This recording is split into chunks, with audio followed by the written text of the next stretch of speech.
Thinking.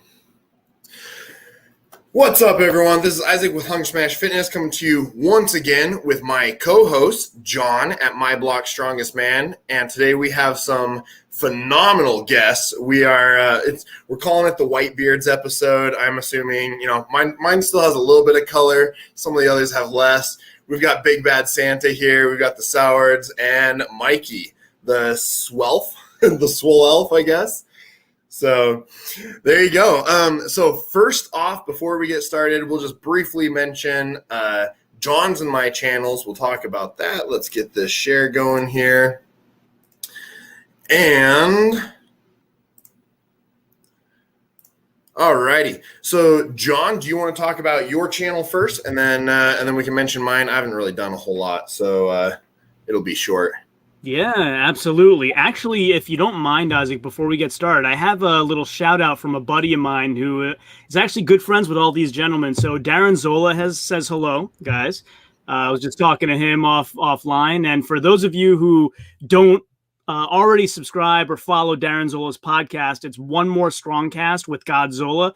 Awesome. His guests are incredible. He brings in experience competing in strongman and from a fan's perspective with his partner on the podcast. So awesome podcast to listen to if you haven't yet. Definitely follow him. He's on Apple Podcasts, Spotify, Amazon, Google, all the platforms. So it's One More Strongcast with Godzilla, Darren Zola. So just want to give a shout out there. And guys, Darren says hello.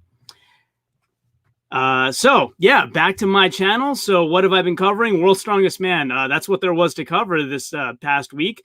And so I did lots of daily updates there. And then of course the final results at the end. I got some heat for some of them, like right there, Isaac and Robert Oberst win. I got a little bit of heat on that one, but they're questions. They're not conclusions, people. They're open debates on both sides. So I'm glad that all of you were able to debate that one. The other one is Tom Stoltman Best Ever. Got a lot of heat on that one too. But again, it was a question. I never said I believed he was. I wanted to do the math. That's what we do on my channel. And some of you, I'm sorry to say, roasted me without watching it. And you would have seen that there was a whole big spreadsheet full of math that proved the answer was no. So I actually agreed with you.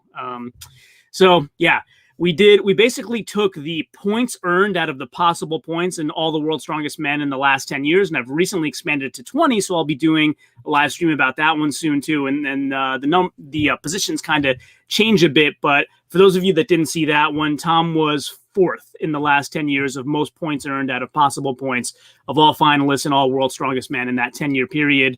One was half Thor, actually. And so again, I'll be expanding it to 20 years soon, and you'll see how that changes. And actually even the best year was Martine's with 92% of possible points, and moving it out to 20 years, it may change to somebody else. So you have to tune in to see that. But that's what I've been up to, Isaac. Awesome. Yeah, you've been putting in a ton of work on that. Yeah, so these are all fantastic. If you haven't gone over to My Block Strongest Man, definitely head over there, subscribe, turn on the notification bell, and watch all of his, I don't know how many hundreds of videos you have up now. It's a lot. About 270. Yeah, there you go. Well, I don't have nearly as many videos. I've been busy with school and everything. I did do one video that I thought was funny. Oh, dang. So, just belly flopping into summer at 300 pounds. So that's one of the benefits of stone lifting is it didn't turn red or anything. So if you're on the fence about competing in strongman, one of the benefits is that you build up a really thick core that doesn't bruise very easily, apparently. I ended up doing 4 or 5 different belly flops and never had any bruising or anything. So I was going to say, on that note, maybe JT for his next lift could do teeth pulling chains while belly flopping into a pool or something. But we'll have to cover that a little bit later. I think you also did some in-depth analysis on what the bar sees when you bench press. Oh, yeah, I forgot about that one. That was a spur of the moment humorous video. So it's what other people see in the gym versus what the bar is seeing while you're lifting. It's always a beautiful view from up top. So Just some fun. You gotta have fun with your lifting. So I try and enjoy my time in the gym. But yeah, so now that we got that out of the way, let's go ahead and go through some introductions. So who are these people? Maybe Albie, if you want to go first, since I guess you're top center. So just explain who you are, how you got into Strongman. A little bit of. Well, my name's Albie Macheny. I made my comeback to Strongman about 6 years ago. When my youngest son was born, I weighed 400 pounds and couldn't get my own shoes and socks on. So I decided to get in shape and started training, did a contest, came in dead last. And an old adversary reached out to me, whom I hadn't seen since 1999, Big Mike Kromer. He said, I'll write you a program and that shit'll never happen again. And he did. I followed it, and it hasn't. That was my last ass kicking. Seems like I've been throwing down pretty good since then. So, and I've lost 100 pounds and kind of made my mark on the internet. Yep. Yeah, weren't you doing some incredible stuff with farmers very recently, showing off your new speed? Yeah, that actually was kind of shocking. I went into nationals knowing that I was going to press well and deadlift well because those are my two favorite events, and then picked up the farmers and just ran with them. I was in the lead in that event for a little bit until some fellow with like lightning skates showed up and took me by 3 seconds. But that was, I proved to the world that I could move. Taking second in a moving event was a pretty big deal for me. I mean, it was only 265 pounds in a hand, but we went the distance, and it felt good to be able to move. I was in a good position in that contest till the next event. You've had some big lifts too, because I mean, I know you're Santa Claus and all that, but you're also pretty freakishly strong, because 635 for 5 is pretty impressive no matter who you are. And when you're a big cuddly Santa who's also doing 635 for 5, I'd say that's even more impressive, right? So what's exciting about that is that was the first week of this training block. So it's just going to go up from there. By the time I'm going to head up to Kennewick to Mike's place mid-July and try to get my qualifying videos done for Worlds. And so I'm hoping to at least do 655, maybe even 675 by then. So for 5 reps or for five, yeah. That's a little bit more than I can do. Not a ton, but I can do 1 or 2 reps. Well, you gotta up the milk and cookies intake. That's the secret weapon. That's 3 pounds of red meat a day and some milk and cookies on the weekend. Wasn't Devin Larratt's special secret in his win over Michael Todd maple syrup? I think he was drinking it by the gallon. Well, I mean, if he's Canadian, I think they put that on everything. It's like ketchup to those people. There you go. Yeah, my wife already gets after me for the amount of milk that I drink, because I myself go through about 3 to 4 gallons a week or so, give or take, and I don't leave enough for the kids. So, well, I mean, that's why they invented WIC, right? Like, so you can eat the milk and cheese and grape juice. You just got to have your wife go down to the office and say, I've got another dependent. He's a big baby and goes through a lot of milk. He's a 300-pound baby, but he eats a lot. They can show them a picture. They'll get it. Yeah, there you go. I might have to shave and bring out the baby face again, though. So, any of these lifts in particular that you want to talk about, or that you're especially proud of? Actually, the one there with the it's not even a lift. Go back down a little bit, where you see the other guy in the car with me.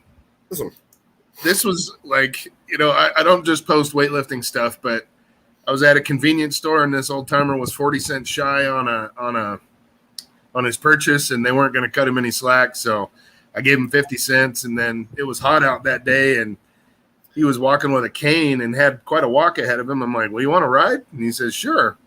And he goes, which one of these cars is yours? And I was like, the pink one. And he goes, well, what he said was, I think he questioned my car's sexuality, but he enjoyed the ride. And that's one of my, my prouder. I put all my proud moments on the Instagram. It's not just lifting. It's just helping some old timer get to his house was kind of a good afternoon.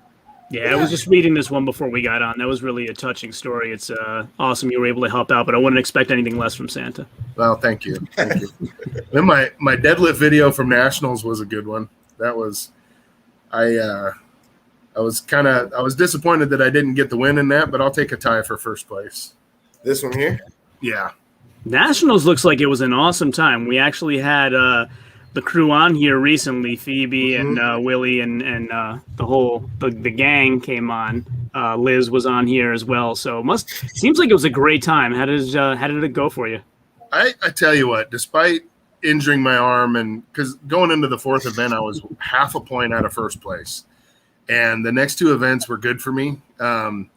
I had awesome runs with the sandbag at home, but I didn't have a keg to train with, but I've never had a problem with the keg. And picked it up a couple of times before I went, and I had a good beat on what I was going to do. And then when Nick blew that whistle and I yanked it off the ground, I felt my bicep pop. But I had so much momentum that it came all the way up, and I kept it. Went down, dropped it, ran back to get the sandbag, and as soon as I stretched out my arm to get the sandbag, it started to hurt. And when I tightened up around the sandbag to lift it, it just felt like a knife going right into my bicep. And I knew my day was done right there, and it was just heartbreaking because my mom had recently passed away, and I was all about doing it for her, and to go from having a legit shot to win the whole thing to now sitting on the sideline crying like a baby, it was pretty heartbreaking. But I had some really good friends there with me, and like, after a couple of good cries, I cowboyed up and supported them, and it was just ended up being an awesome day.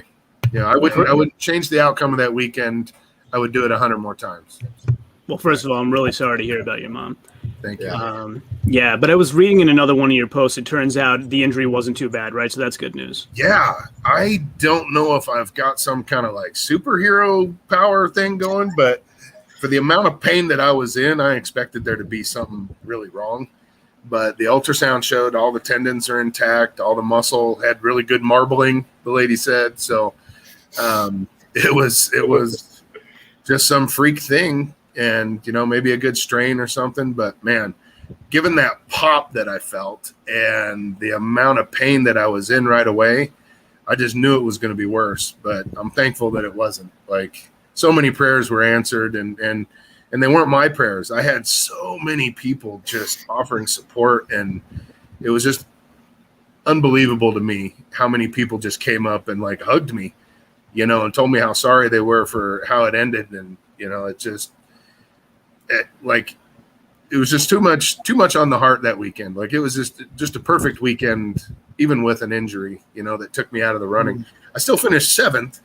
Even after, zeroing the next event, not even doing it. So it's not a terrible weekend, but man, it was an emotional roller coaster to say the least. Yeah, Strongman's is unique among sports in that way. There's just a lot more support than you see in other sports, and it's a great thing to watch. Yeah, there really is. It really is. Randy Cole, the guy who went on to win the thing, he had a good event, and he just retired from the Army, so he's growing like this big, beautiful beard. And I said, look here, dude, you beat me today, and I'm going to hold you down and shave that beard off. You ain't allowed to have it. And he's like, nobody's beating you today, dude. He goes, you're killing it. You're on fire. And then like 3 minutes later, I'm tearing up my arm. So I don't know what kind of voodoo he put on me, but it worked. He ended up with the win that day. But I wouldn't have wanted it to go to anybody else. Randy's a good dude, and I was real proud of him for finishing strong. Good. That's awesome. Yeah.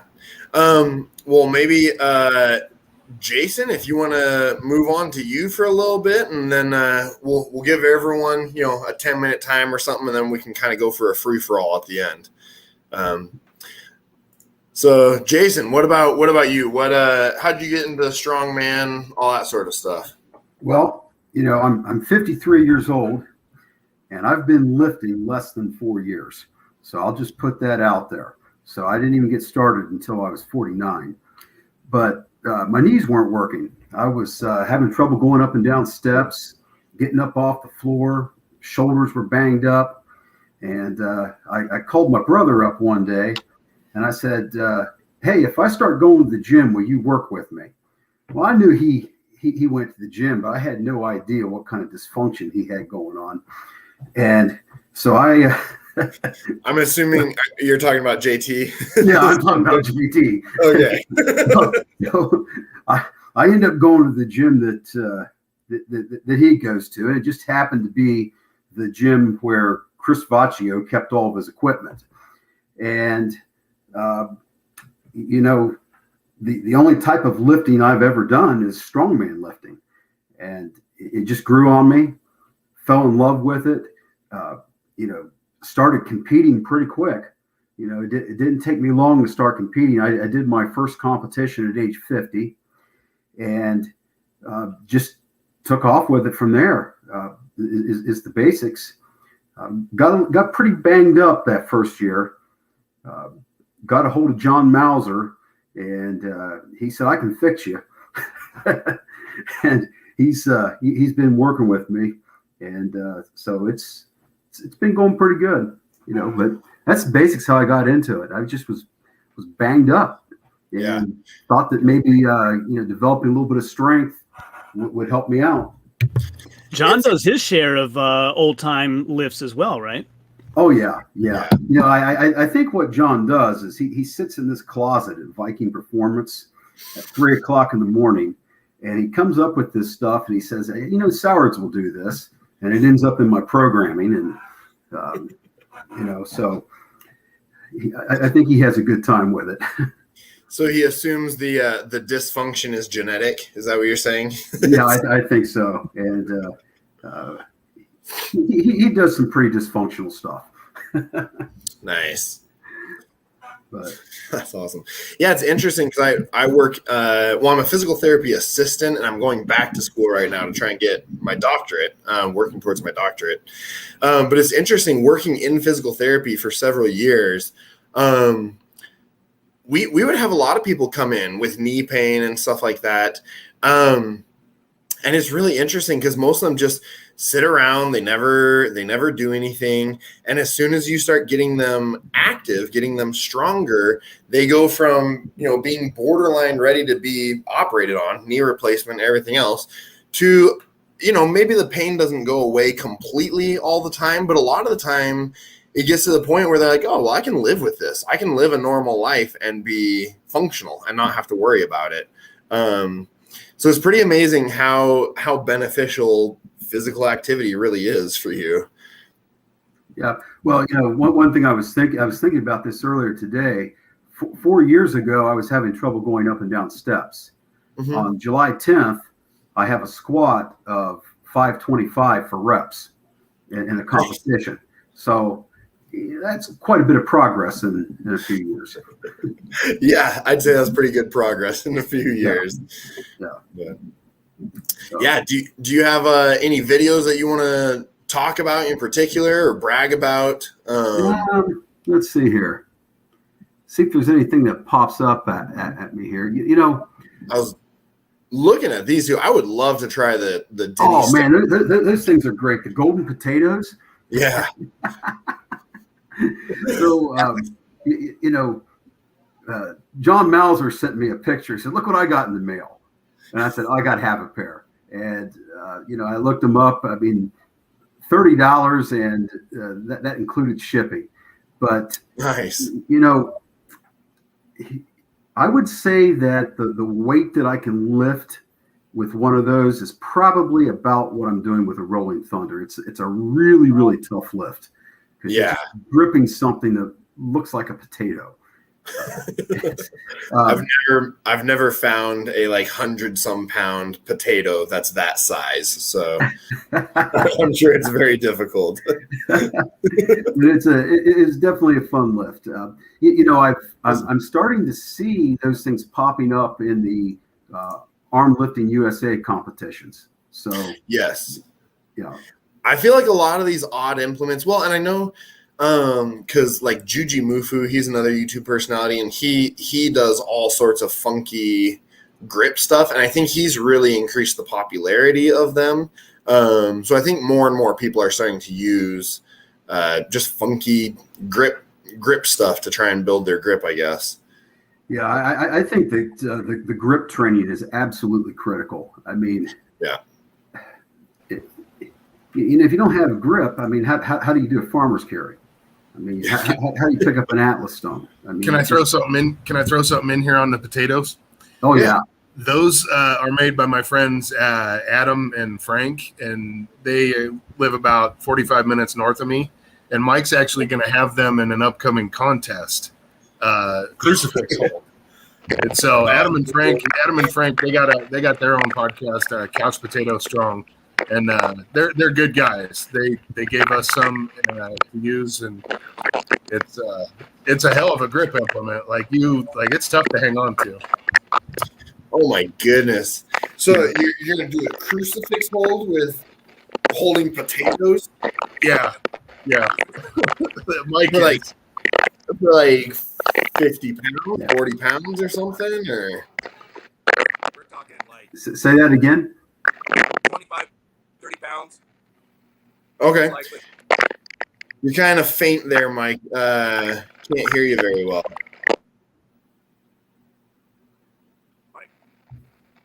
How about that? A little better.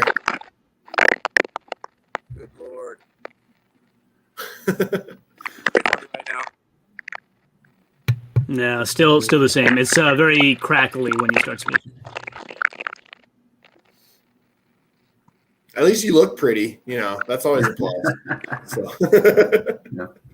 Yeah, I saw a video of a guy doing a farmer's carry with those, 175 pounds per hand. And that was for 75 people.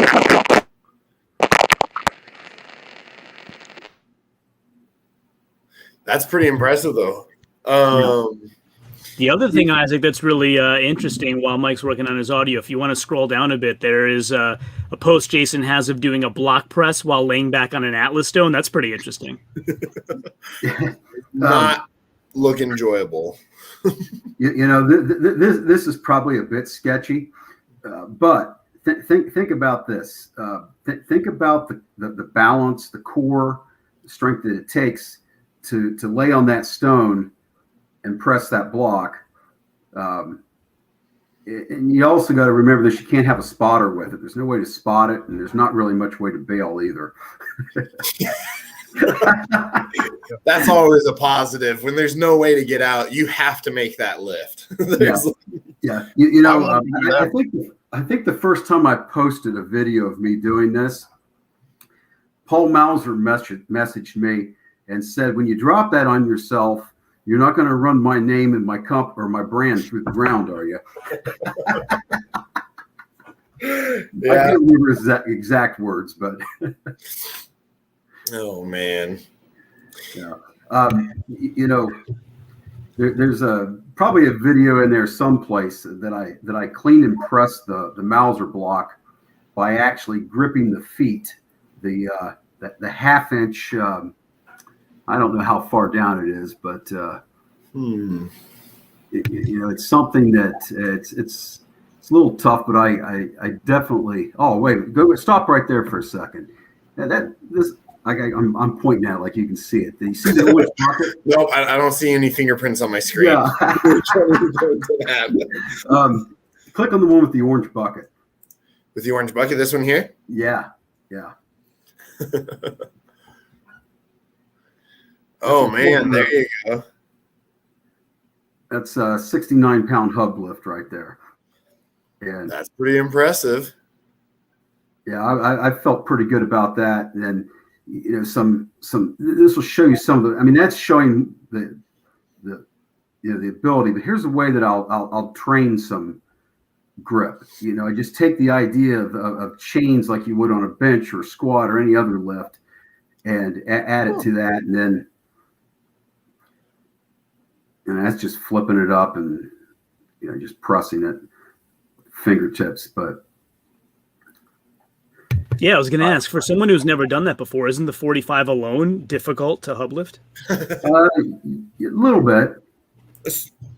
Yeah, I'd say initially, definitely, until you get better at it. But yeah, 69 If pounds. you work That with it, lift you're is going to get it. class. What's that, JC? I mean, if you work with it, 69 pounds on that lift is actually world class. Is it really? Wow. Oh, really? Yeah, that's. I'm telling you what, I've tried that and tried that. I think I've hit 55 pounds on it, and he's over here picking up almost 70. You know what I mean? I've got a decent grip. You know what I mean? It's like, my goodness. Yeah. Well, have you tried your teeth, JT? Because you might be able to do a hub lift with I your can teeth. pick it up with my teeth. Yeah, I got a 190-pound deadlift with my teeth, but I can't pick it up with my grip. I'll tell you what. Jason, are the those posts that we saw above on the dirt floor, was that Mammoth? Yeah, actually, that was Strongman Corporation's Nationals. Okay. I got schooled by Chad Coy and Grant Higa. Grant Yeah. Hughes is a monster. Isaac knows Grant in passing, right? Yeah, he came out in some of the competitions I did. He was the, I forget what you call it, not the moderator, the ref. There you go. That's the term. Yeah. He was the guy telling me I messed up. So yeah, I know Grant. He's a great guy. So if you see the deadlift video there, I failed that lift. I mean, a lot of people failed that lift. Grant pulled that. It had 22 plates on it. Yeah, that one. All I'm going to say is that that was a warm up right there. I don't know why I had a mask on, but right here, there's 22 plates on this. And I can't even move the implement. You can't see Grant, and he's repping away 10 reps. I think JT got 1 rep, Chad Coy got 2, and everyone else zeroed that event. Yeah. I knew I was in trouble when I got up on the platform and it was covered with blood.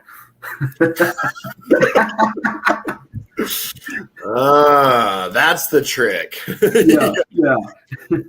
So I don't know if my hub is too big or my hands are too small, but I can't do it. Did you use enough chalk?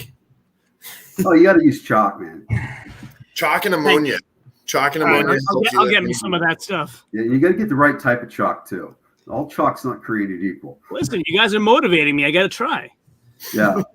So, but that was that was a good time. I tell you what, I really learned a lot watching Chad Coy. Just not taking lifts that weren't necessary. It seemed like playing for points instead of maybe hitting that extra rep or two. And there was a lot to learn from watching those guys that had a lot of experience. Nice. Yeah. That's good. Yeah. Okay, so we just got Mikey back. Yeah. Okay, so you guys hear me better now? yes. Yeah, that's better. Much better. It's maybe a good segue, Isaac. We heard all about all Albie's accomplishments. Maybe we hear how Mikey built him into that. What do you think? Yeah, there you go. Sure. So, Mikey, tell us about yourself. How'd you get started and all that? Strongman. Geez, I've been doing Strongman since 1998. My first show was in Bend, Oregon, hosted by Gus Ruthwich. It was affiliated with the Wobble bench press deadlift meet. Gus is one of those original old time strongman that you would see on CBS in the 70s and early 80s. So I did my first strongman contest there and got hooked.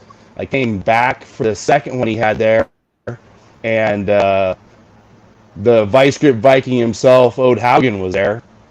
And nice. after the contest, he invited all of us to come out to Hawaii to compete at his show, The Beauty and the Beast. Little did I know at that time that was like the American Championships, and I was going to be facing guys that, there's a picture floating out there with me in the front row, and I think there's 6 guys in that picture that went on to win the World Strongest Man. So I've been hooked for a very, very long time doing this, and luckily I've been graced with the ability to continue doing it over 2 decades, going into my 3rd decade now. Yeah, I have a passion and an excitement for this sport that I mean, the camaraderie, the varied group of people that you get to compete with, it's just amazing. Awesome. And Mike, I heard a rumor from my buddy Darren Zoll that you were the last American standing at OSG 2017 with Big Z there. Is that right? Wow. Yeah, in the log press, yep. I was. It was me, Zadunas, and Vitas Blakaitis. I was the only American still going. That's so awesome. I was happy to get second place that day.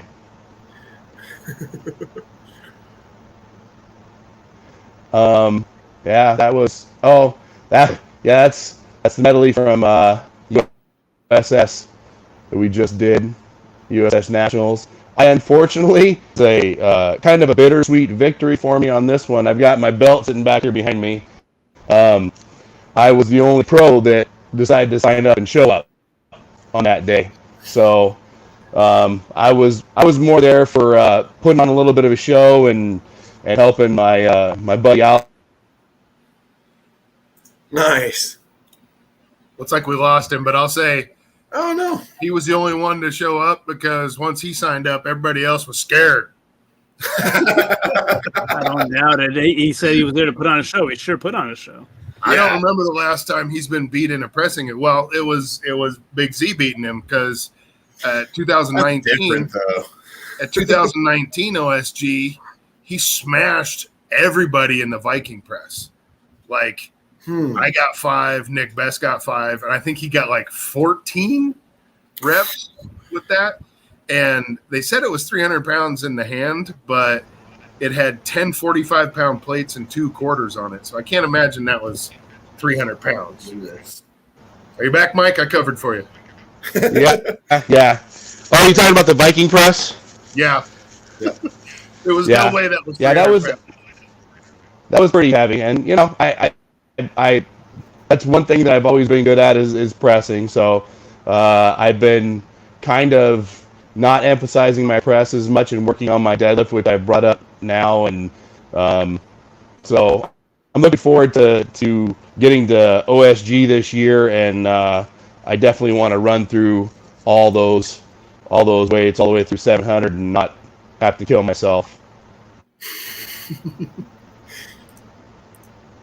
Yeah, I'd say it's usually a good idea not to kill yourself during a competition. But yeah, well, you know, sometimes when you're going at it, sometimes you gotta kind of let it go and let it run free. There are times when I plan, just like he was talking about with Grant and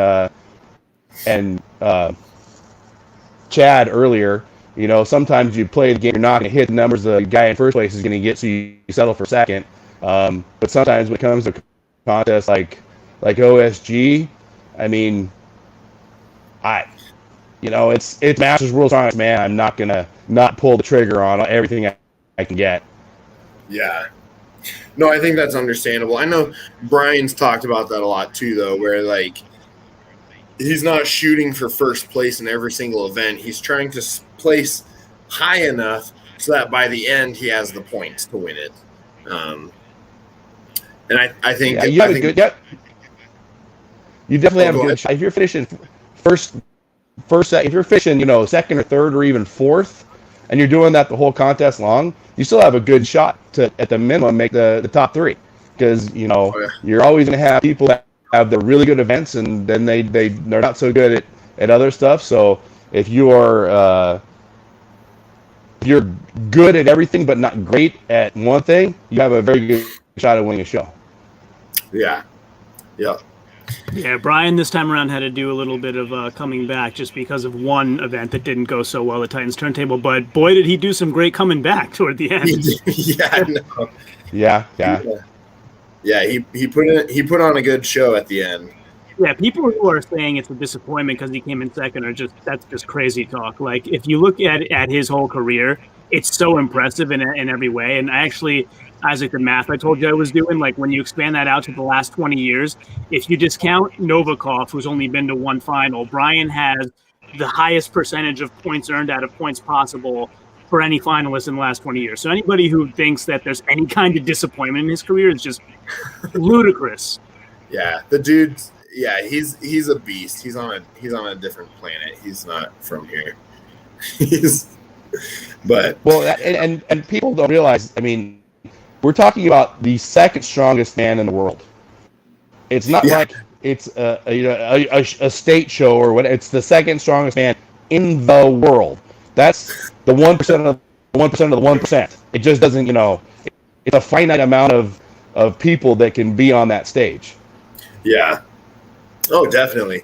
Well, and even just seeing, how he performed in the heats and everything and how everyone else did, like, he earned that second place. And, I'm bummed that he didn't get his fifth time and everything this year and all that. But, like, he put on an insane show. And I don't know. I hear all these people say that he needs to retire. What's that? I said he also walked away with a keg toss world record. Yeah. Oh, he's got a bunch of world records now, so I don't know if he cares about that one anymore. Oh, and apparently we've got a fan of Santa's on here. Purdy Malta. So that gal actually showed up at Nationals her first try, qualified like a month and a half earlier, showed up there and absolutely crushed it. Won the championship. She got to walk with a belt. So she was a good kid. That was it was fun to have her in our little club. Damn, I'm gonna have to follow her on IG. Let's see if you're on there. You got to. She trains out of Arizona with Marshall Zinn, who's just an absolute beast down there. okay. They train in an unair conditioned garage yard thing in Phoenix. You know how damn hot that must be? Oh my goodness. Like the only way to make that work is to train at like 4 a.m. Yeah, I know. It looks right? absolutely brutal. Yeah. Just looks brutal. Yeah. 1, 2, 3, not it. I got an air conditioner in my garage and can't get it cool enough. Like, nope. I belong in the North Pole. Yeah, I agree with you there. I much prefer the cold. When I was in the military, we deployed off the coast of Iran and everything for a while, and it would cool down to like 95 degrees at night for a while there. And it's just when you're standing on steel and only half the spaces have air conditioning, it was pretty miserable. I decided very quickly, I don't like sand, I don't like heat, I don't like any combination of these. Nope. You're like, by the way, I'm already following you, Pretty Yakumoga. I forgot, but we already follow each other.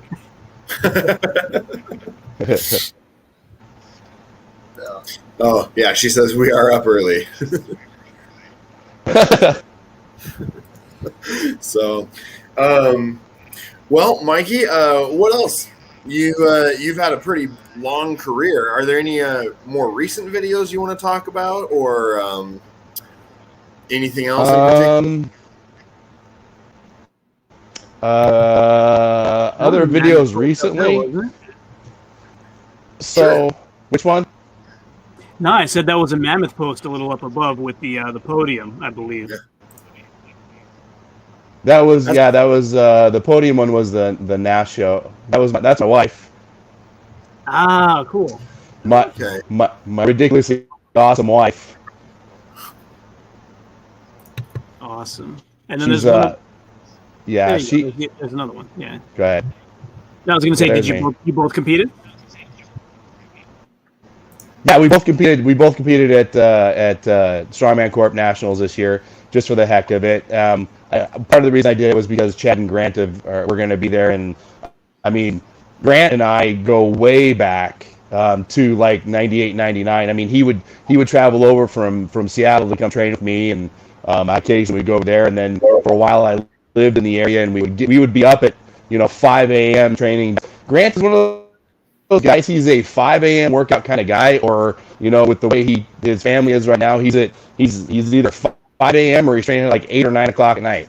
He's got two girls that are awesome softball athletes, and so he's traveling and going to their games and their tournaments, and then Chad is just he's like Captain America. He just seems to keep himself going.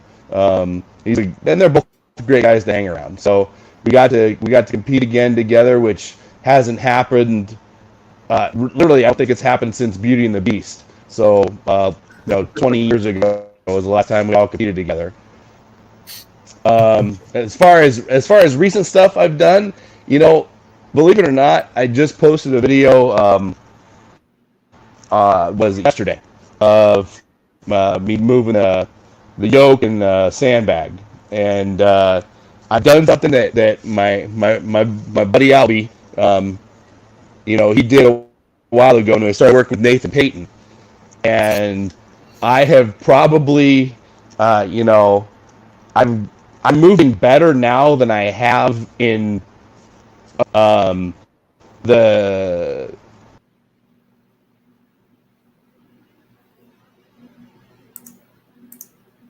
Oh. Okay, I'm gonna cover for him again.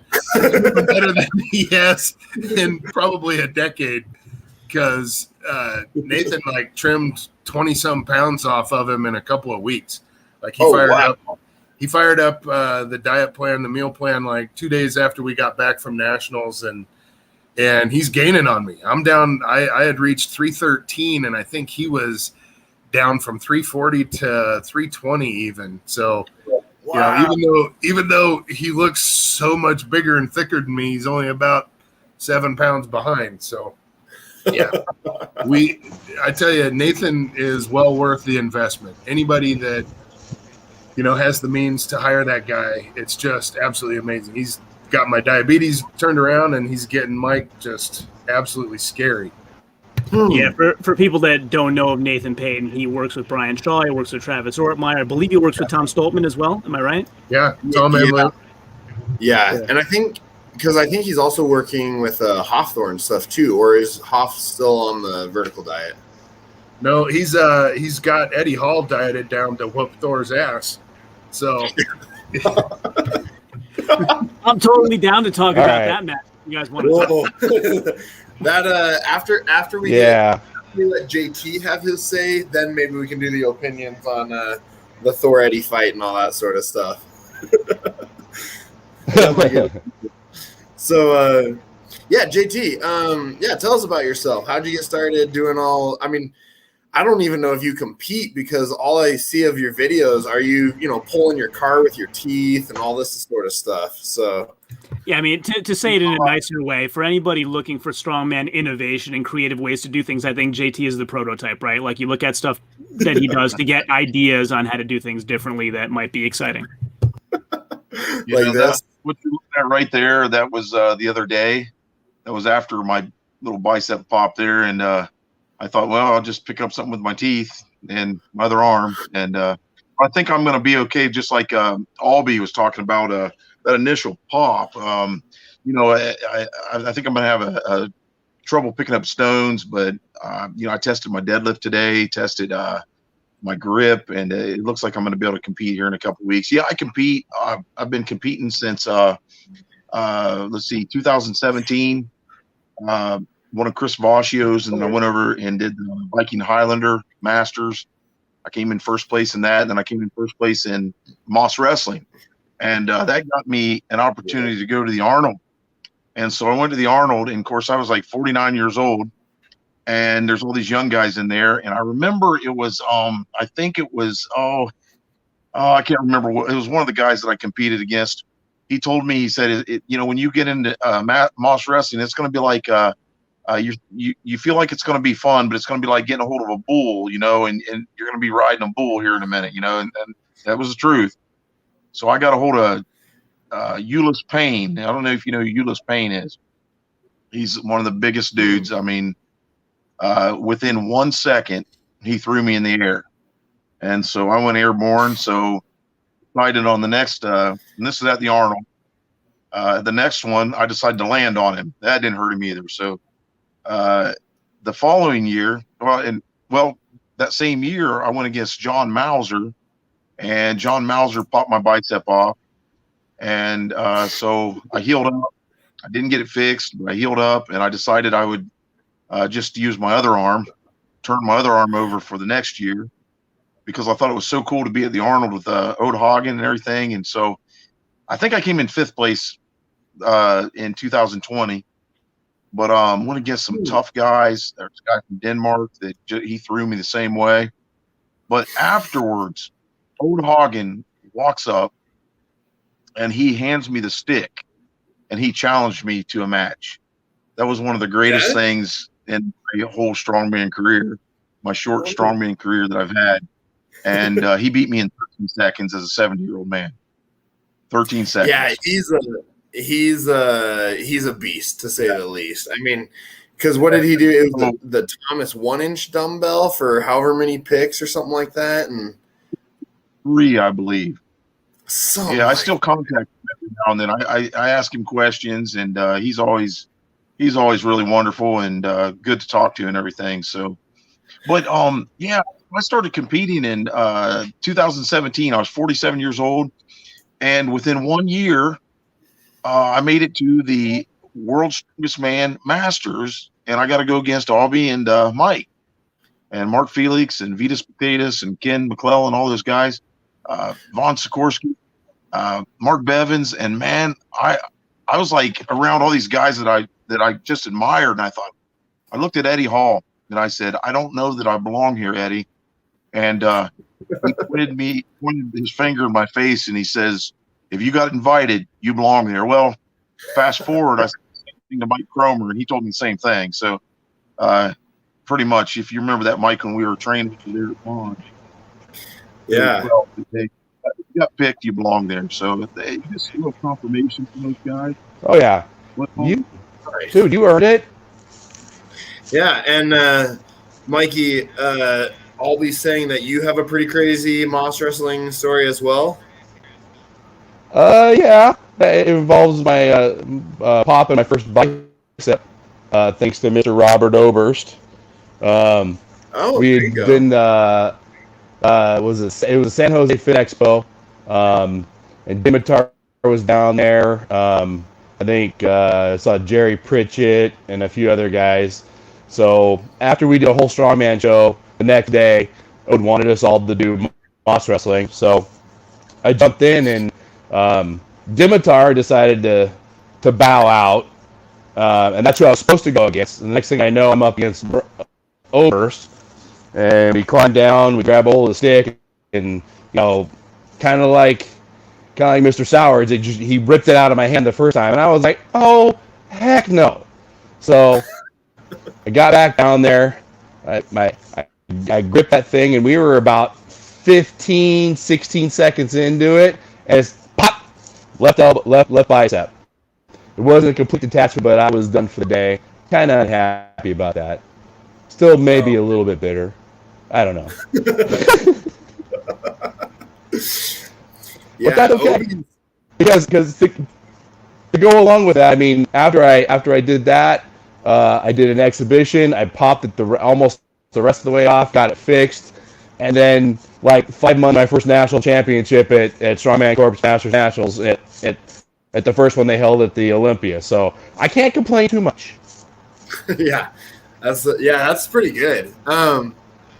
Yeah, I got to meet Obi the other day, and I'm 6'5" and 300 pounds. Like I'm not a small guy, but the first thing I noticed about him is I was like, yeah, we're probably about the same size, but he's got 100 pounds just in his head compared to me. So I don't know where he stores it. Like it's mostly rocks. Okay. That is the biggest noggin in all of sports. Oh, no kidding. It was hard to watch Strongest Man in History because his head takes up the entire screen, and then they had to use the panoramic camera to fit all of it in there, just to get his head in the frame. No, he was the nicest guy ever. Great guy. But I just thought it was hilarious. First thing when I met him, I was just like, that is a massive dome on that guy. I don't know. Pretty crazy, but Have you seen the size of the boy's melon? It's huge. yeah, it's huge. Gonna cry himself to sleep on that huge It's pillow. like So it's like a freaking planetoid. he's like a what? It's like a freaking planetoid. Oh, there you go. Yeah, exactly. But well, so sorry, How's our Jason, orbit? not to steal all the here. Yeah. Yeah. Keep talking about. You have tons of crazy lists. How'd you get into doing all the crazy lists here? Well, then we also have. It all. Can you hear me? Yep. Okay, yeah. So it all started. I was training with Chris Vaccio and Sharon Moss, and I saw Sharon doing some Zerchers, and man, I took off on the Zercher. Next thing you know, I was almost Zerchering as much as I was deadlifting. It just worked for me. So I hit like a 500 pound. I think this Zercher's 510, and so man, I tell you, it just went from there. And so next thing you know, I started seeing John Mauser, and I saw some videos from Paul Mauser. And of course, I got my brother in my ear telling me, "You can do that, Tim. You can do that." He wasn't going to do some stuff, but he's prodding me along because he thought it was pretty cool, I guess, or he just want to see me do funny stuff. But Jason and I have a pact that no matter what happens, whether you die, no matter what, you keep the video going.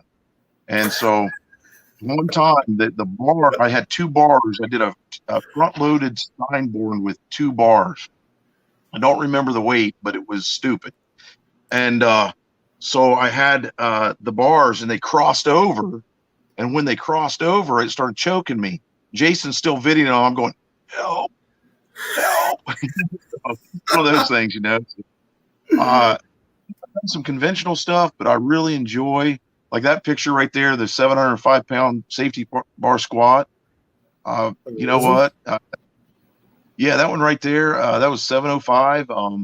Mike Ruggiero from Westside Barbell, he was number 2 in the world. He coached me back then and helped me along. I actually did CrossFit, and he came up to me and he says, hey, meet me in the gym. I'm going to teach you how to squat. And he was the 8th man in the world to squat 1,000 pounds. So I learned conjugate method, and I still train conjugate method behind the scenes, but I kind of display strength through the unconventional and what I call now dysfunctional.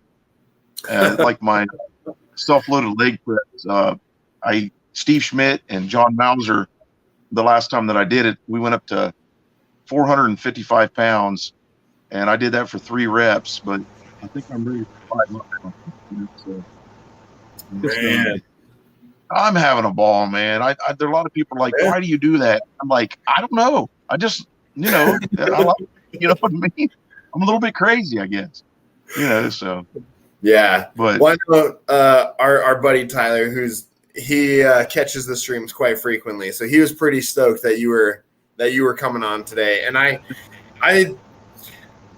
starting Strongman for me lately has been kind of hit and miss. I feel like there's a couple toxic people in there that have been kind of detracting on a lot of the posts and everything lately. But I love seeing your posts and starting Strongman when you're putting stuff up. And it's always, if that bothers you, Isaac, JT posts on a variety of different Facebook groups. You don't have to watch that one. oh no, I know. Variety is a funny way of saying every. Yeah. I can't say anything negative about it because I do the same thing.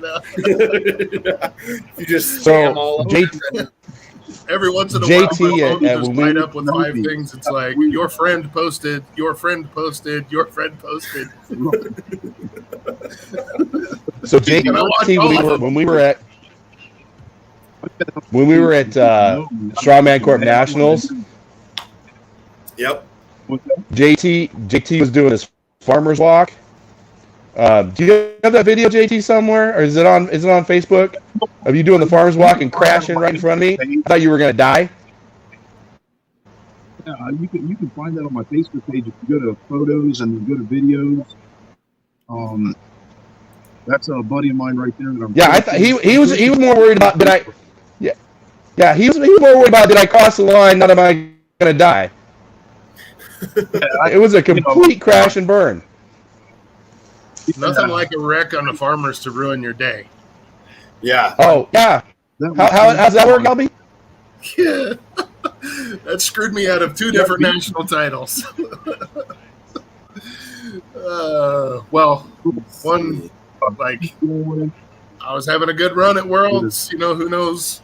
But yeah, weights falling off, just exploded like it was made out of Legos. That was awful. I wiped out at the Olympia one time right at the finish line. Yeah. I'm good at the farmers now. I think we got it squared away. I can keep I have arthritis in my feet, okay? And sometimes it like feels like I get shot in the foot and the whole leg buckles, and so I think I've learned to Dude, the shoes you use are as old as you are.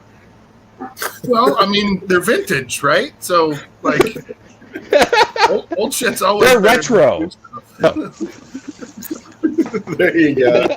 Make a new pair of shoes. It might be time to retire them.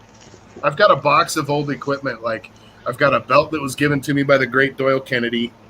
I've got some knee wraps that were given to me by this old timer in town that was just an incredible bencher, but he ended up with Alzheimer's and passing away. But having some of his gear was cool. So I have this like box of keepsake equipment, you know, and so those shoes will end up in there because they still have blood stains from my first deadlift workout making my comeback. So, you know, I'm all about the nostalgia. On JT, so Tyler's asking, would you like to go after the backlift record? I thought that said backflip, and I'm like, yes, he will. Backflip. The black. Oh, I want to do a backflip. 6,000 pounds. What was that, JT? Bud Jeffries does maybe a third of that. Yeah. I think Bud Jeffries is just a third of the world record of that, and man, he's a lot stronger than I am. That's a crazy lift. I've done it, but I don't know. I just don't have the setup for it. If I could get a good setup, I'd like to see what I could do on it. But I have done it. You scroll down on there a little further, you might be able to find something. And I'll just kind of look. Oh, here's a funny one. Click on the one where I've got the band around my neck. This one? Yeah. Or this one? Yeah, one of those. Let's just see what kind of crazy things happen here. Okay, go back to the other one. I was going to say, that looks like it could be dangerous. I don't know. I'm not a huge fan of weight swinging around like that. Right. If you go back to the other one, it's even worse. The one next to it. You figure he's probably had all the kids he's going to have, so it's right. I have it in my teeth on the other video, the one next to it. In your teeth? You have a band in your teeth? Yeah, I've got it in my teeth. If you Look around there. I'm literally holding in my teeth while I'm doing all that crazy stuff. Modern day Franco Columbo. so See, this one maybe. you sanitized you it go. first, right? Yeah, try that one. That was a fun one. The towel actually rips. That's just a towel. Okay. Oh, yeah? And, yeah, I decided to hit a couple deep dish plates with a towel, and as I lift it up, it just decides to. It's tearing as I got the towel in my mouth. You know? That's cool. That was a nice follow through. Yeah. Yeah, you gotta get that in there. I gotta try that man. with one plate. So much fun. I don't know. There's a self-loaded leg press on there somewhere. Yeah, I was kind That's of the one looking for one paid of those. for. And I, There's a hands-free squat right there. which one? See the one with I've got a white sweatshirt on and red shorts. It's keep going down, right, go This to the one? right. Let's see here. A little higher up, it's you can see a squat where I'm standing there. I can't see your cursor, that's why I can't. Oh, this one right here with the white shirt and the red shorts. You said. Yeah, try that one. Oops. This was a fun one. I won't use spotters for these type of lifts because it's too dangerous for my spotters. Yeah. Yeah, at that point it's easier just to bail and let the weight hit the floor. Yeah, I did this blindfolded the other day with 500 pounds, and I had to let the weight hit the floor. So I saw that. Yep. I saw that too. That was awesome.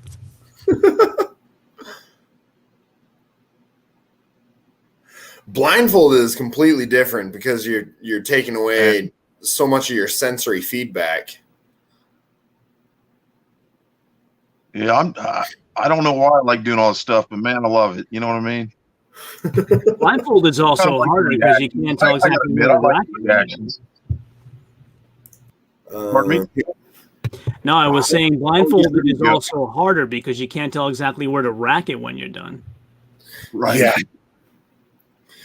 My daughter was taking this video. I think it scared her to death. Yeah, I I could see that. So I was trying there, and all of a sudden I was like, I got to get out of here. So. Well, at least you ran straight forward instead of at a slight angle and knocked yourself unconscious on one of the uprights or something. That would have been YouTube gold, though. Yeah. Put on Hey, one there's of my favorite. Yeah, we find music too. That's great music. That's definitely lifting music for me. Yeah. I love this video though. I watched it and I was like, is that a carabiner that you have in your mouth or is that an actual leather strap? That's a leather strap from like probably 30 some years ago from an old time Strongman. I just had to clean it up real good and put some duct tape around it and I started using it. At least Lysol it a little bit. Yeah, get the green stuff off of it. You know what I mean? Good times. Yeah, exactly. I'm having a blast. And then recently I'm coaching a team. I've got about 15 people that I'm coaching and right out of my garage, and we've been buying all kinds of implements, and some of those guys are starting to compete. So, and then I got to judge my first competition. What day was that, Jason? Was that Saturday? Yeah, Saturday. That was Saturday. Judged. Yeah, it was so cool. I didn't even know I could do that. And it was, it's going to be how I can stay in the game, I think, if, as I age and everything.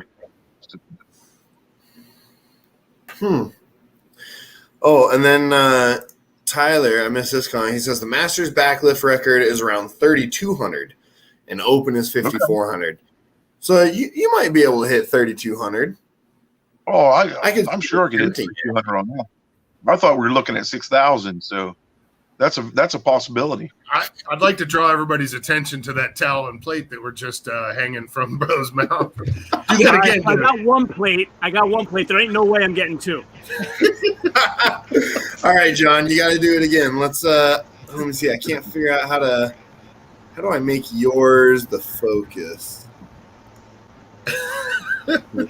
Oh, good Lord. Great. That's awesome. That's still pretty good.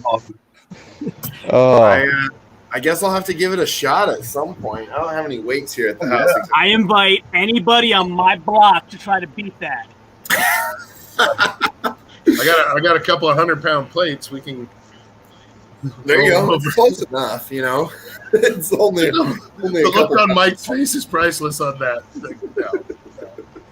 My parents spent way too much money to get my girl. All right. I can't do it. you know what? Albie, when you're up here, we'll just give it a shot. But we'll throw a 100-pound plate on there and see what happens. Okay. Make sure to tag me in it. I want to make sure I see that when it happens, okay? Right now, I'm at a 190-pound deadlift with my team. I'm trying to get to 200 pounds, so we're going to see what happens. Good. Crazy. That's pretty. It hurts. Do It really you hurts. know what the record is, or are you just I'm doing sure it for it's way more than that. There's people that pull trains with their teeth and everything else. So, Hagen told me a story about somebody came up and big weight lifted him off the ground when he was about 200 pounds. And so I thought, well, I got to try to pick up the person, so I did. That was pretty cool. I mean, I thought it was. I mean, I got some haters like, why are you doing that? I don't know. Find out what you know. I don't know. I'm dysfunctional. What do you mean? I kept getting in trouble lifting people over my head, especially the last time I did it with a showgirl in Vegas. So the wife didn't like that so much. Yeah, that'll get you in trouble. Yeah, I think the wives have a hard time understanding. Like when we were in Australia for Static Monsters Worlds, we're at this club and place is hopping, is dancing. This gorgeous woman walks by, like ridiculously good looking. And then she stops, she backs up, she turns, and she goes, "Your beard is the most gorgeous thing I've ever seen." I'm like, "Thank you." She goes, "May I touch it?" And I'm like, "Yes." And she starts playing with it. She goes, "You could totally be Santa." And I'm like, "Well, as a matter of fact, I'm kind of a big deal where I'm from being Santa." She goes, "Oh, cool." And I'm like, "Well, you can follow my Instagram." She leaves, walks off, follows me. I look at my phone. It's Miss Hawaiian Tropic, Australia. And I go, "Look, honey, that's the girl that just touched my beard." And she's just burning a hole through me. And she goes, "Why do you let people touch your beard?" I'm like, when in Rome, like I think that's a thing in Australia. I didn't want to be rude. Yeah. But Albie is never rude. Never rude. Yeah, no. Never rude. I'm here for the fan. You need a picture. I understand the when in Rome thing. I don't lift stuff with my teeth unless JT's here. Right. See? That's the sport that brings us all together. Yeah. That's right. Yeah. And the That's community awesome. is amazing. The sport, the community is amazing.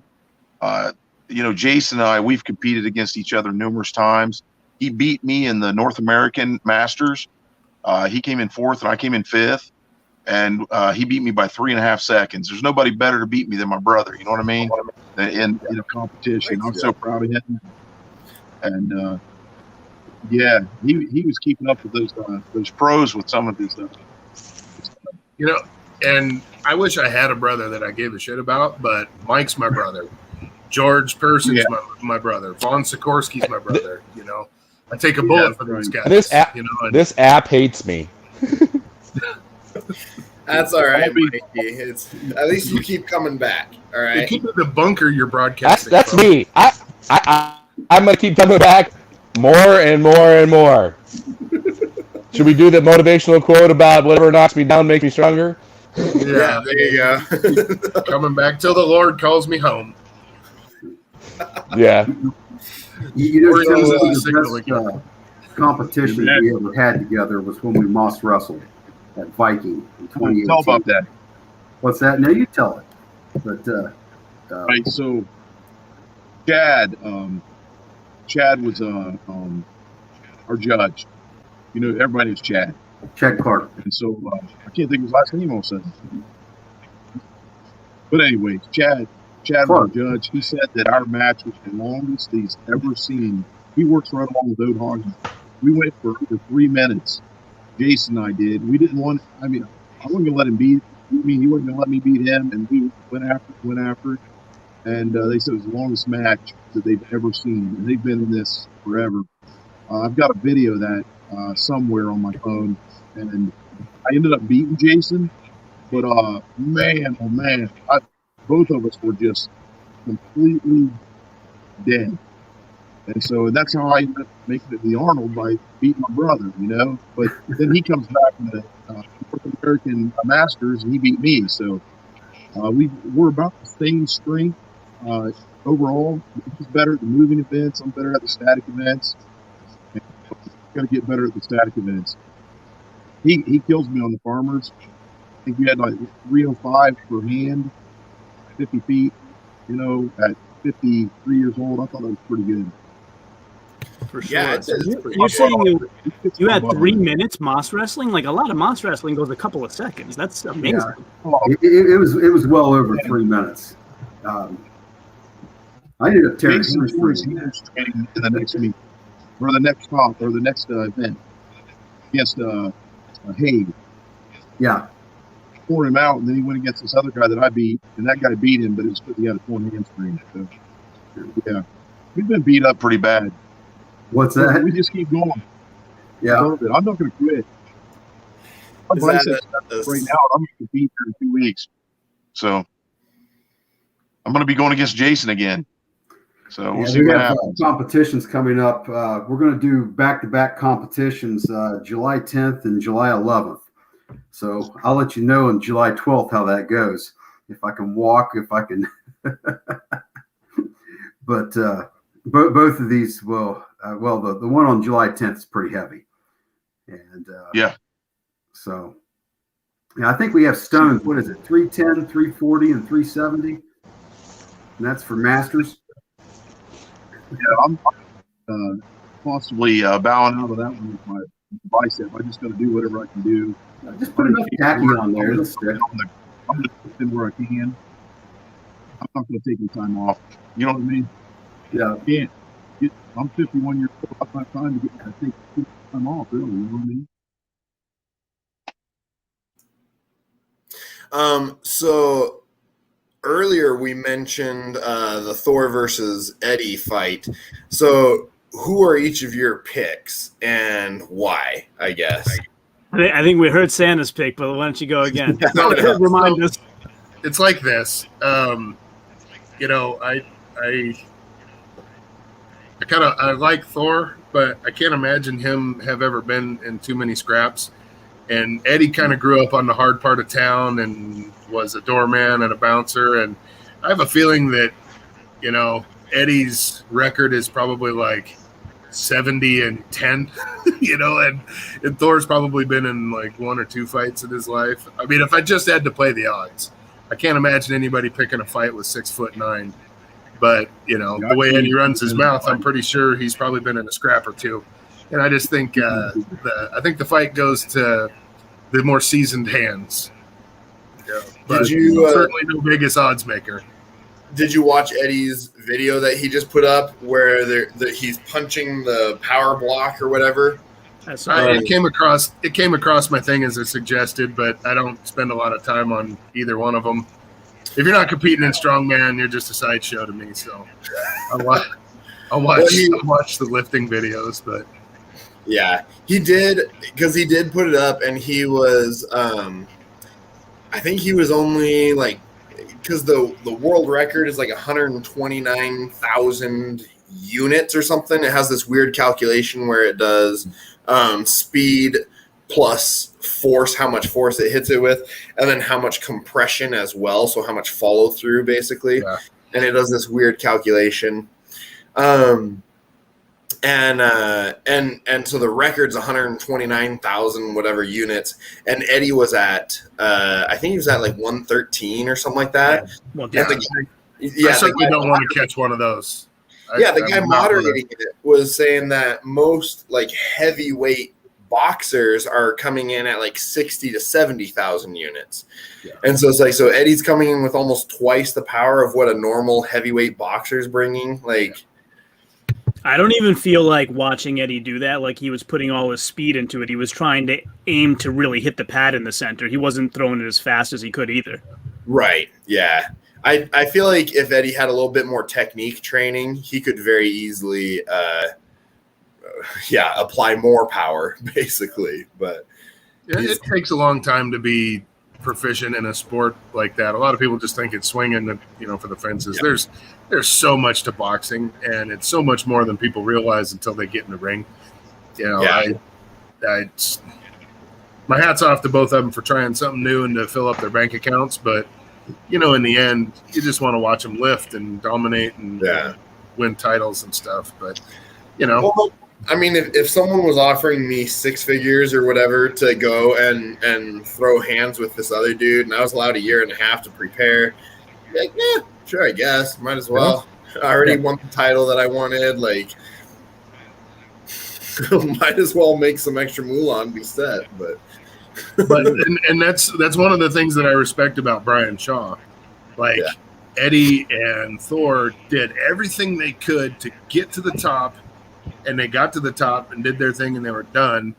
But they'll always be remembered as world's strongest man. They have their title, which not very many people do, but they'll never be legends. like Shaw and Z Yeah. and Agnes. You know, those guys are legends just for their longevity and stuff. I mean, I think Shaw's 38 and still cutting mustard. Yeah. You know, that's astounding to me. Well, and Shaw's consistency too, because it's like it's not like he's hit and miss with the finals. He's in the finals every single year. You know, 13 years straight. Nobody else has ever done that. Yeah. And you know, and there's other like phenomenal strongmen who consistently put on a good show and are good at specific things, like you know, Mark Felix and stuff like that, where it's like, okay, you know, they're going to show up every year and they're good at very specific events. Yeah. They might make the finals. They might not. You know, the joke is that Mark Felix will still be competing when Jerry Pritchett's kid comes and starts competing. Yeah. But it's like, you know, and I might ruffle some feathers because there are a lot of young strongmen out there that are substantially stronger than some of the guys that were there this year. And I think it's time to give some of those younger guys a shot. I saw firsthand Terry Holland's power when he just absolutely waxed everybody at OSG in the Masters class. So my respect for Terry is through the roof because that guy, you know, can still handle his business. But some of the other guys, you know, maybe let them do their Masters World Championships and stuff, but let some of these younger guys, you know, Wesley Claiborne and Gabe Pena. I have no doubt that either of those guys could have put on a damn good show, you know, and it's time. And I know I'm an old guy. I like watching old guys still do that. But like Ken McClellan, there's no reason that dude shouldn't be competing at World's Strongest Man. When he was a tester for all the equipment and had faster times, you know, that's kind of a thing. You need to That is true. And give him a free share. You know, give him a shot because True story. He's a little bit of a freak. yeah, those banana hands of his. I mean, it's ridiculous. But you know, everybody who was there has obviously paid their dues. But I think it's time to let some younger guys in there and give them a shot.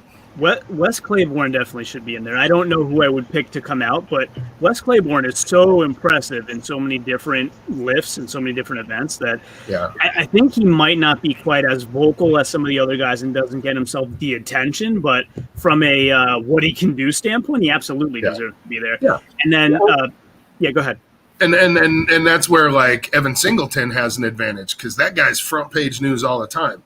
You know, and he's a tremendous athlete. I've trained with him over in Pittsburgh, and he's a big dude and he's strong, but he's got his, you know, mouth running enough to where you can't ignore him. So that gets, you know, he's going to get a lot of playing time, which he deserves because he's a brute.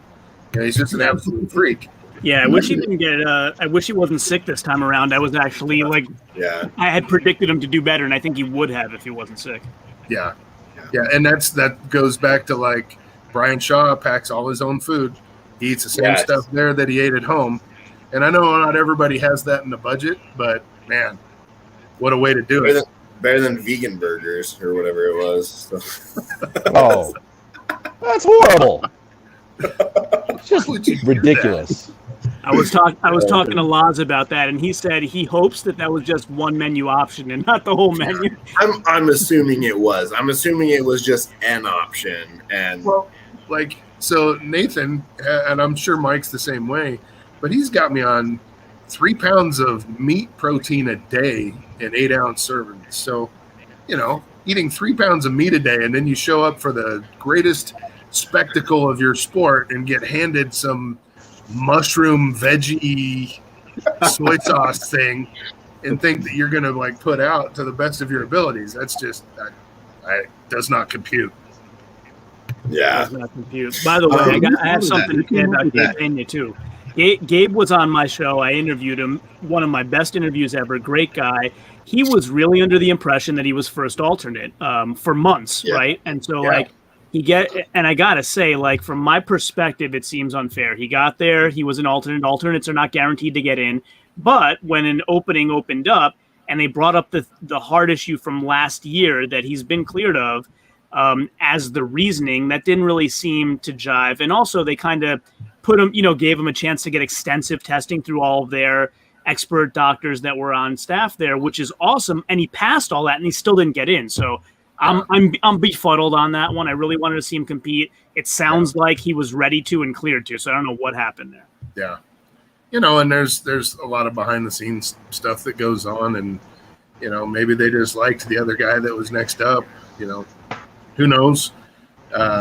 Like, World's Strongest Man has made some questionable decisions since the beginning of their run in '77. So, but a lot of people, you can't really question it because they're still the big game in town. And if you want to participate eventually, you got to keep your mouth shut. What do you guys think about the specialized strongman of today versus the aggregate of people from all different sports of the past? Well, I would have put Bruce Wilhelm and Bill Kazmaier up against anybody. Bruce Wilhelm, I think, or Don Reinhardt, first 2,400-pound totaler. I put that guy up against anybody. And like Kaz had said, he goes, I was as strong as I was because that's all I needed to be. He goes, if I needed a 400-pound log, I'd have had a 400-pound log. If I'd have needed a 1,000-pound deadlift, I'd have had a 1,000-pound deadlift. He just did what he had to do to win. And I have every confidence that he could have hung with anybody these days. I think he did do a 1,000-pound car deadlift once, didn't he? He did like a 1,422-pound car Yeah. deadlift. Yeah, I was gonna say. Yeah, he's definitely in 4 digits. Yeah, it was over that. Yeah. And it was like, with the specialized, with it, we're now in the age when almost at all the implements, and they're even bringing up different things to simulate the implements that everybody can get into it. And so you have in the 70s and 80s, you had guys from a myriad of different sports. So you saw a lot of Olympic athletes. well, Ken Patera was actually, he's an Olympic athlete and then pro wrestler, but he showed up and made a good showing of himself. But I think he had a back injury for a lot of that one, though, didn't he? Yeah. And then back in the day, it was truly, like an all-star athletic thing. There were Olympic shot putters and stuff, and they would throw in events that helped those guys. Like they had a tire throw, I think, in Prim, Nevada, when who was it? Strength coach at Las Vegas University. It kills me. He was one of my favorites. Anyway, but they would, do the tire throw and like spin it like a hammer. I actually wouldn't mind doing that one. That one kind of looks fun. Yeah, wasn't it John Kolb was the shot put champion that was doing very well with that tire throw? Yeah. Yep. And then, some of those events were pretty cool. Like I would love to give a shot at the incline log, like bench press. I would kill that. Mike would kill that. Oh, that would be our jam. Like, please bring that back. That's just something we would kill. You got me interested about wrestlers now. Well, it looks like JT and Isaac had to step away, but you got me thinking of wrestlers now. Best wrestler to ever compete at a World's Strongest Man, or actually, best wrestler strongman period. Probably that dude that's Mark Henry, obviously. That's why I took away World's Strongest Man, because he was Arnold. But yeah. And then who's that big dude that wrestles now? Braun Strowman. Yeah. That guy was a freak. Andrew Scheer. That's what it is. Yeah, Andrew Scheer.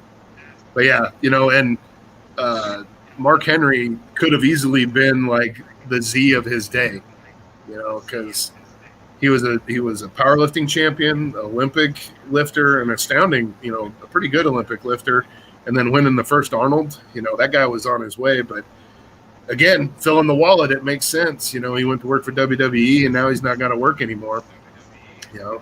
I won't say that his joints are in any better shape than they would have been after 20 years of strongman.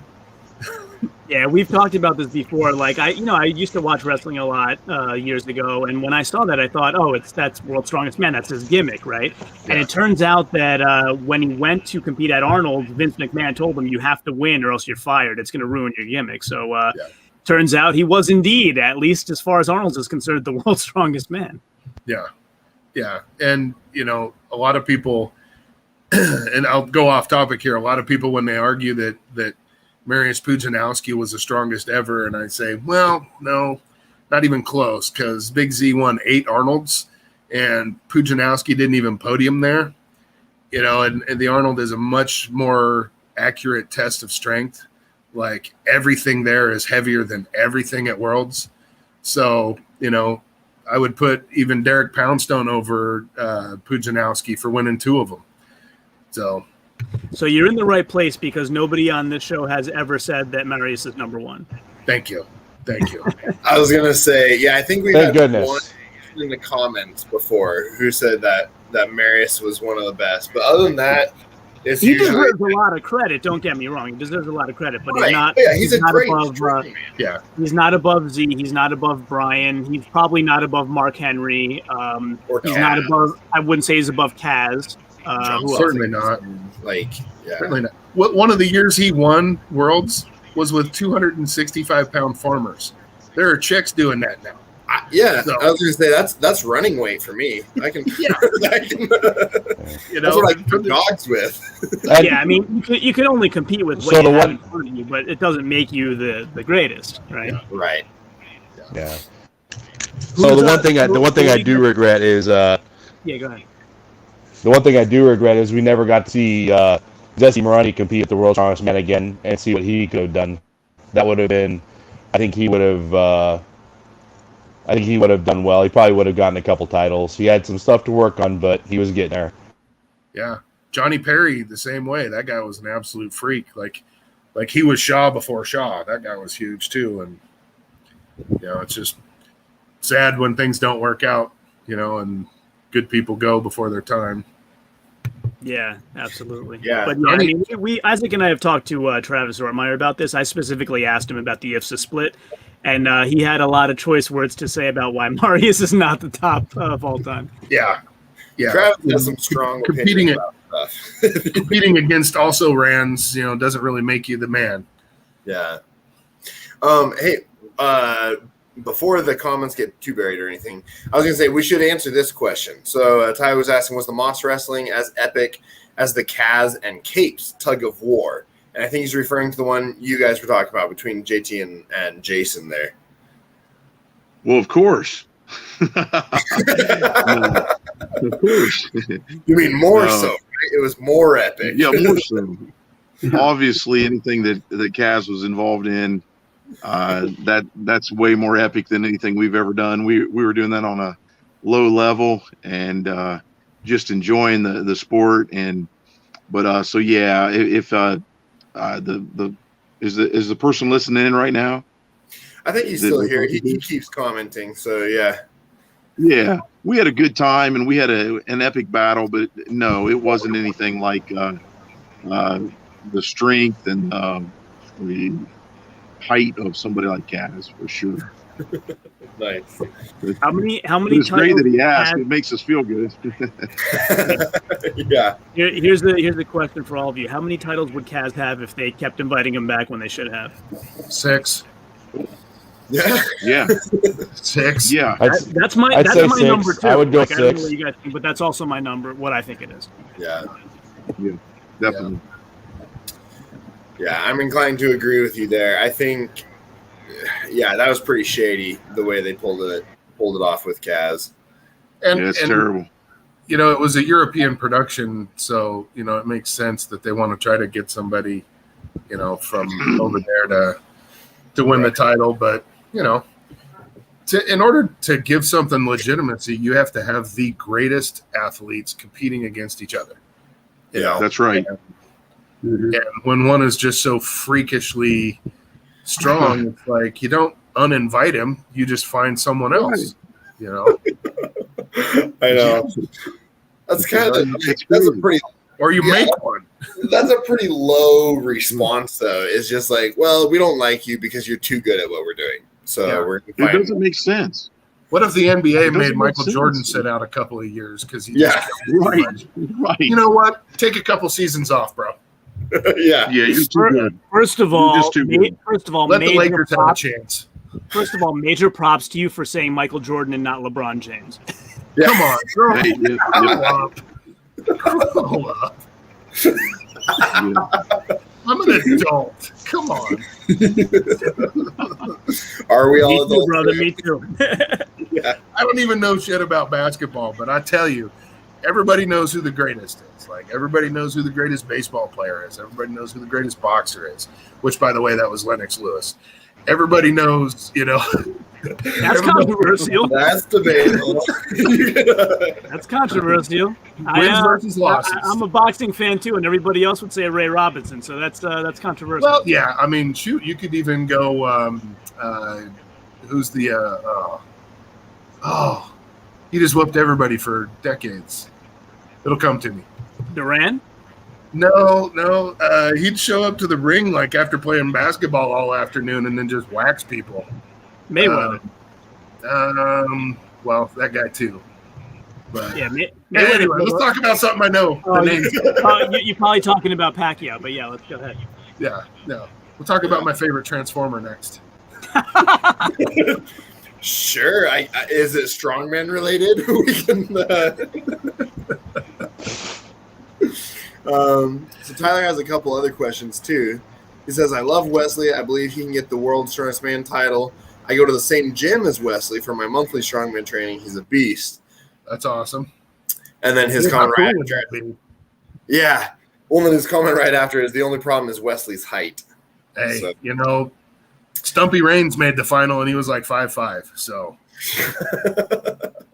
Yeah. you just and- got to work harder. I mean, you got to look like, Alexi won it. Like, there are some other guys who have won it who are not the tallest out there. Yeah.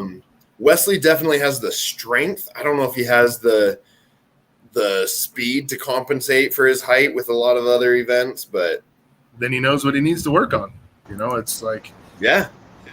I am not the tallest guy and I had a pretty big gut and couldn't pick up stones. So I lost my gut. Now I can wrap my arm around stones. You make adjustments. Do I still suck at stones? Yeah. But Yes. I've got potential now, damn it. What's the heaviest stone you've lifted? 355 in contest. And I there you go. doubled it. So What that was about in the critical. gym? Oh, that was it. 355. That's Oh. not even yeah, I don't pick up stones unless they're specifically in a contest that I'm going to do. So I might go a year in between touching them, which I There should you probably go. stop that. I should probably just kind of add those into the thing every other week. Yeah. Mike Is it- Every now and then. Yeah, I much prefer stones over any sort of bar work. Mhm. that does not compute. I think it's because I'm not very, I'm 6'5" and 300 pounds, so I'm a little on the light side for my height as far as strongmen are concerned. But I have like a 7.5 foot wingspan. Like, I can almost touch my knees. I got these really long arms, which means, it means that overhead pressing and bench and all that sort of stuff is miserable for me because the distance I have to travel. But stones are pretty easy because I can just wrap my arms twice around the stone and be good to go, basically. So the key to getting better at the pressing at 6'5" is to just gain another 100 pounds. Because your arms won't seem as long if they're this big around. Yeah, I'll keep that in mind. Okay, I'm just here to help, dude. Thanks. Yeah, if you can send Pro me tips. money to buy the food to do that, then So Ted Arcidi said one time when this guy asked him, he goes, "I just can't gain any weight." And he goes, "What are you eating?" And he rattles off all the food he's eating. He's like, "All right, I want you to put some gravy on it." And he goes, "Gravy?" And he goes, "You heard me. Put some gravy on it." And he goes, "On what?" And he goes, "Everything you eat." And the guy's like, "Well, what's that going to do?" He goes, "It's going to make you huge." You eat ice cream, put some gravy on it. I guess I guess that'd work. I mean, Ted Arcidi had a 700-pound bench, back in the day when nobody else did. So Well, I'm I put nowhere gravy near on it for too long, and but- it probably clogged up the arteries. Mike, you are a handsome fellow when you get that close. You can see all the gray beard coming in. You can see it all. Coming in. That's awesome. Well, what's cool is Mike's growing that out because we got 3 more episodes to film of the TV show this year. So we might incorporate, the Santa and training into the. Maybe I can afford some better internet so I don't keep getting kicked off. maybe That's just right. have it plumbed into the bunker you're at. Yeah. Well, we're still glad you were able to make it, Mikey. I mean, that's still a plus. Oh man. Oh well. Well, we should probably start wrapping it up here. We've been going for about an hour and a half, and it's ridiculously hot in the office here. So if you can't tell, I'm pretty sweaty just sitting here. So I kind of want to go back into the air-conditioned part of the house. But yeah. So just in closing, there we go. So just in closing, anyone have any sponsors they want to mention, or any final thoughts on anything that you want to mention? Anything you want to shout out? Go ahead. Yeah, I'd like to mention. Albie, you talked about a TV Sub-Zilla. show. You want to talk more about that?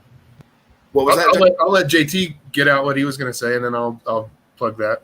Yeah, Sub-Zilla sponsors me. They're a supplement company, and look them up. Man, they got good product, good people, and so just want to give them a little plug there. So yeah, that's all I got. Okay. Well, first, before I talk about the show, I made a new friend this year, and he showed up at nationals, and he just has been so good to me with giving me clothes and stuff. This is the Kratos Strength. Andrew, he made me a set of tights that had Big Bad Santa down the side that were a big hit at the show. So I gotta thank Andrew at Kratos Strength. He was awesome. But the TV show, it's called You'll Be Home for Christmas, and I get families into homes just in time for Christmas and get the houses all decorated, and it's magical. Mike was one of my swells. His training partner, Big Dom, was the other one. It was just a really fun show. And HGTV wants us back for 3 more episodes, and then possibly even getting something else going with Discovery Plus that's more strongman related. So that'll be fun. Yeah. That's awesome. Thank you. It's all the beard's fault. What network is the Christmas one? You'll Be Home for Christmas playing on. I want to catch that. So you can actually catch it if you've got HGTV on demand anywhere. You can look it up and watch it anytime. I still have people finding it and sending me messages going, "That was so awesome what you did." And I'm like, "Thank you." By the way, I want to second what you said about Andrew over at Kratos. He's an awesome guy. I'm buddies with both him and Albert Brand is a good friend of the show as well. So I was wearing that same shirt yesterday, just not cut off. So I rock it as well. I gotta customize it so everybody can see the traps of power there. Yeah. We'll call you Obi. They're getting there, but they're not nearly that size yet. I gotta put on at least 50 pounds so that my traps can get to that size. Yeah, they get pretty ridiculous when I'm deadlifting. So it's but I cut all the sleeves off because I figure if people can't see them, they don't know I lift. So it's cut off of everything. They think you're just a jolly Santa then? Yeah. No. So Mikey, before your internet drops you again, anything you want to shout out? Definitely just shout out to Cerberus. Big time helped me. Been working with them for a while now. Something Albie got me into. Thank goodness. Okay. I heard Cerberus. You can cut out there a little bit. He sounds like the baby monitor from the movie Signs. You got aliens, bud. I know. It's that's the downsides with Wi-Fi and all that sort of stuff these days. It's wonderful and it's horrible at the same time. Well, this was fun, guys. Nope. We haven't had given Jason a chance yet. Jason, anything you want to shout out or? Yeah, I'll shout out Mauser Strength Dynamics. I mean, if you need coaching, look up John Mauser, Facebook, Instagram. One thing I'll say is he understands that there's a difference between an aging athlete and someone in their 30s. He understands that they need to be programmed differently. He understands that recovery time's different. He gets it. So, I mean, if you're looking for coaching, get in contact with him. So it's John Mauser. I think most people know who he is. So that's who I'll shout out. Is he just in person, or does he do things virtually as well? Both. Awesome. Yeah. So, yeah, and I'll tell you one thing that's pretty cool. I mean, he shows up at just about every one of my competitions, and with the exception of last year, I'm competing 10, 11 times a year. So, that's pretty cool when a guy shows up in Vegas or shows up in Kentucky or wherever you're competing, and he's there coaching you through the show. So. Did he show up in Vegas for you, or were there other things that he was showing up in Vegas for? He had at the Vegas one. He had 3, maybe 4 athletes at nationals. So, nice. Yeah. So, but this past weekend, I mean, he did drive 3.5 hours one way to coach me through a non-sanctioned competition. So there you go. What can you say about that? Well, awesome. How do you compete 10 times a year, dude? Like, it takes me 3 months to get ready for a show and 2 months to recover. I don't know. I just do. The thing is, I'm in it for the competition, and the training is something that I have to do to get to the competition.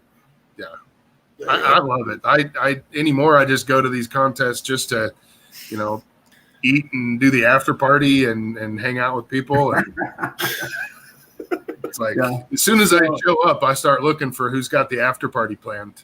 Yeah. Yeah. So, well, I'm either going to be drinking to celebrate or drinking to drown my sorrows. So either way, you need a place. Yeah. I love it because at the contest, I can down a 5-pound bag of gummy bears and nobody says anything to me. Anywhere else, I try to do that in a day. Someone next to you is offering you M&Ms. Yeah, exactly.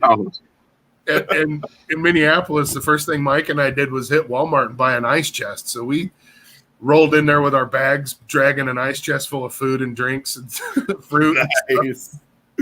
Oh, I know. I love it. Like every contest I've been to and everything, everyone's always sharing food and sharing gear to an extent, wraps and stuff like that. The shorts and stuff, I think everyone's kept their own. But yeah, funny story about that. I got a funny story. We're Mike and I are competing in Detroit at Nationals like 2016, and we're walking out, and he's wearing his compression shorts still. And I'm like, are those things cool? And he's like, yeah, they're awesome. I'm like, what do they cost? And he's like, hang on.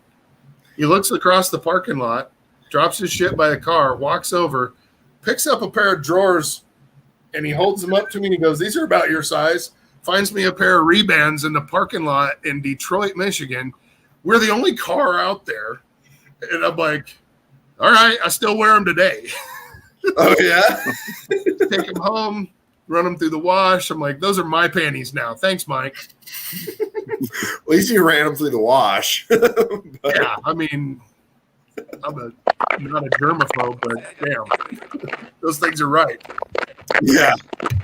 And you guys have a good story about equipment that went wrong during a lift. Poor Oberst. Aside from like being in the lead of my group at Worlds in 2019, and then making the corner and having the farmer's handle catch my patella and dump and fall all over the place. Aside from that, like nothing's really let me down as far as equipment. No knee sleeves flying off out of nowhere. No, those Cerberus ones stay put. They're a good quality product. Nice. At the contest that I just went and helped out at, I was just a spotter loader at it. And one of the guys, it was his first contest ever. He was competing as a novice lightweight. And he had these they're like the Atlas deadlifting straps or something like that. They're the cheap ones. Yeah. And I think it was like first pick or something like that on the deadlift, it snapped and it ripped off. And so he was ready to walk away. And it was awesome because a bunch of the other guys ran up there right away and like ripped theirs off. And they're like, here, put these on quick, like keep going. And so it was pretty awesome to see where like just that camaraderie and everything. And it's his first show. It was like second event or first event or something that they did, and has this like equipment malfunction. And nobody let it slow him down, and it was, I can't remember if it was for time. No, it was for max weight. So he had a set amount of time to do his rep and everything. But so I just thought that was pretty cool to see that camaraderie and people run up and right away, trying to help him out and get him to keep competing. And that's what's awesome about the sport. Like at OSD 2017 or 18, Derek Poundstone was our official for the truck deadlift, and I had just tore up my knees on the yoke because I had my pick height too low, so it turned into like 1,000-pound partial squat, and that tore my patella tendonitis up. When it came time to deadlift the truck, I'm a pretty good deadlifter, and when I couldn't get that thing airborne, like Poundstone, who's holding a clipboard, supposed to be judging me, is like leaning forward in his chair, screaming. He goes, "You almost got it. You got it that far. Finish it." And I was like, "This is Derek effing Poundstone screaming at me to finish this deadlift." I'm like, I was mad that I couldn't just because I didn't want to disappoint this dude. But it's like, you don't see that in any other sport. That's just what was. That was just awesome. Even if I never got to compete again, I have some of the best memories in my whole life from the last 5 years. Oh, definitely. Yeah, no, I definitely agree with that. Yeah. And I'll admit it, a lot of it is Mike's fault because I wouldn't be as strong as I was without his coaching. And, he's like he's like my handler at all these things. Like I'm a big dumb baby still. He's been at it 2 decades, and I'm like, well, what are we going to do now? And he's like, you're going to sit down and you're going to eat that orange. Okay. Nice. It's always good to have someone like that in your corner, though. Yeah. But. Well, as from a fan's point of view, I got some of the best memories of my life from this live stream. So thanks for joining us, guys. Definitely. No problem. Yeah, we'll have to. Maybe we'll try and get you guys on again at some point in the future. Maybe we'll try and set up. If we do, I'm going to have Mike come to my house and sit here with me. I was just going to say, we'll figure out something. I'll scoot over a little bit.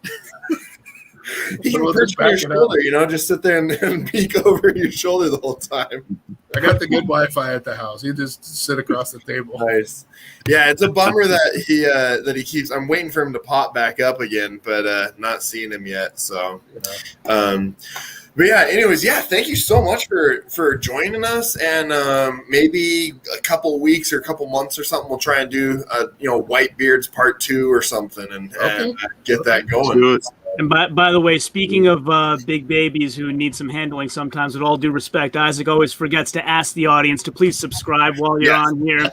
Like this stream. Definitely like the stream, subscribe. And when we're all done here and wrapped up, head over to my blog, Strongest Man, and subscribe to me too. We really do appreciate it. We both do. And quick public service announcement there. Yeah. Awesome. Yeah, I'm not the salesman, which is partly why my YouTube channel is still so small, because I'm horrible at selling myself. I leave it all to John. He does it for me. And while we're at it, follow all these fine gentlemen as well. JT is on Facebook primarily, and everybody else. Jason, Big Bad Santa, and Mike Kromer are all on Instagram. So if you guys want to promote your social media, feel free to. Yeah, Mike, it looks like it's working now, Mike. Is it better? All right, let's start over. Yeah. All right, that was a great practice run. Let's do take 2. Action. Good Lord. But I'll try and I'll tag all of your Instagram handles, and JT, I'll put your Facebook page in the description in the video below as soon as we finish up here. I think that's about it, right? For reference, for anybody that was watching that, if you're going to try any of the stuff in the teeth like JT does, it takes about 40 minutes for your mouth to feel right again. Just so you're aware. Just for comparison. If you've got any gaps in your teeth, make sure you hold the towel in the back so it just pulls the teeth forward. Right. Yeah.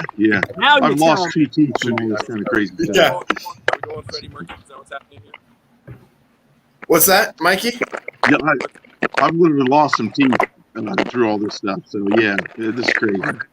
I'm missing a couple teeth. So. Oh man. Good time. All righty. Well, take care, everyone, and we will see you next week on John's channel, where we will be hosting the live stream then. So make sure you head over there and subscribe so you don't miss the live stream. But all right, Thank you, guys. Thanks, guys. Thank you, guys.